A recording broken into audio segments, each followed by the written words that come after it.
How about where in the house do we put the crate? Do we put it where we're going to be around a lot, or do we put it somewhere where it's nice and quiet? Yeah, that's another great question because it depends on what you're using it for. So I'm a proponent of letting them sleep in the room with you. Mm-hmm. That's because I believe that dogs in their natural habitat, their natural relationships would be with their pack as they sleep.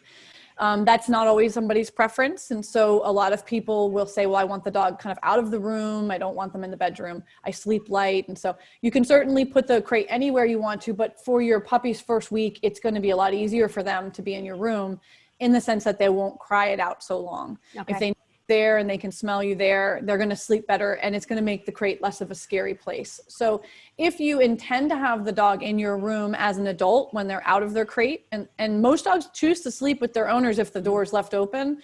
So, because again, that's their natural tendency to be with their pack. So if you put the crate in the bedroom and then they eventually fade out of the crate or the door open when they've gotten better, so they can sleep in the room, use the crate if they want. If you decide that's not where you want your dog, then you don't want to start with the crate in the bedroom. Makes sense. You start with the crate in a place, in kind of a long-term place. And then the other thing that comes down to this is I'm a proponent of multiple crates or X-pens. So a lot of people have these big, beautiful homes that are this wonderful open layout. And this is terrible for dog training because it can run everywhere. And so X-pens can be a really great tool. And this can allow for your puppy to be kind of moved around in your space. If you're cooking in the kitchen, you have a young dog, move the X-pen where you can see them. So the puppy can play, eat their dinner, have a space that is not going to get them in trouble. And they're not running all over having accidents. So sometimes having a confinement in your living space and a confinement area where you want them to sleep can be really helpful. And that way you're setting them up for success. Mm-hmm. Yeah. And I mean, the thing is, again, the first 6 months is we want to try to do all our training to prepare us for adolescence. Yay, adolescence.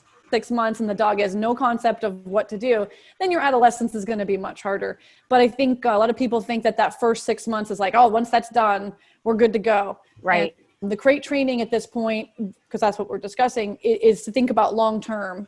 What's your dog going to experience? So another reason why crate's important is if your dog has to be groomed and you have to drop them off with the groomer and they're stuck in a cage and dog freaks out.